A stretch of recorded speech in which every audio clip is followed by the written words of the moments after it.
বলিউড তারকা সালমান খান ও প্রীতি জিন্তার এক দশক আগের একটি টুইট ঘিরে সামাজিক যোগাযোগ মাধ্যমে শুরু হয়েছে নতুন করে চর্চা।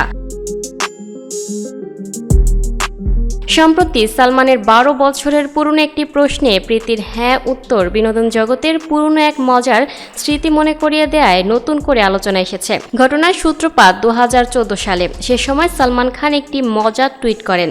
আইপিএলের ক্রিকেট মাঠে খেলা চলছিল বলিউড বাদশাহ শাহরুখ খানের cricket team Kolkata Knight Riders আর বলিউড অভিনেত্রী প্রীতি জিন্তার পাঞ্জাব কিংসের। ওই মুহূর্তে টুইটারে সালমান জানতে চান প্রীতির দল জিতেছে কিনা এমন একটি সরল প্রশ্ন তোলেন। টুইটারে তিনি লিখেন, জিন্তার দল কি জিতেছে? ছোট্ট সেই টুইটটি 12 বছর পর আবারও ভাইরাল হয়েছে, যা আলোচনার কেন্দ্রে রয়েছে দুই তারকাকে। চলতি বছর আইপিএলের ক্রিকেট মাঠে দারুণ ফর্মে রয়েছে প্রীতির পাঞ্জাব কিংস। 5 ম্যাচ খেলায় কোনো হার নেই। 9 পয়েন্ট নিয়ে সব দলের শীর্ষে অবস্থান করছে। গত 16 এপ্রিল রাতে মুম্বাই ইন্ডিয়ান্সের বিরুদ্ধে 7 উইকেটের দাপুটে জয় পায় পাঞ্জাব কিংস।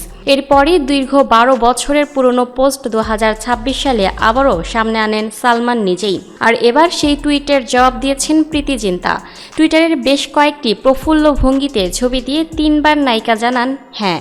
তার এই প্রতিক্রিয়া যেন এক দশক আগের মজার কথোপকথনের সুন্দর সমাপ্তি টেনে দিল।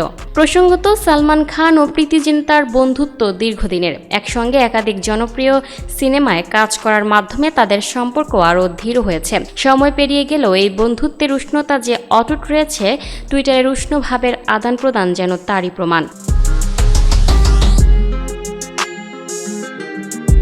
Lucky Akter, up to date news, Dhaka.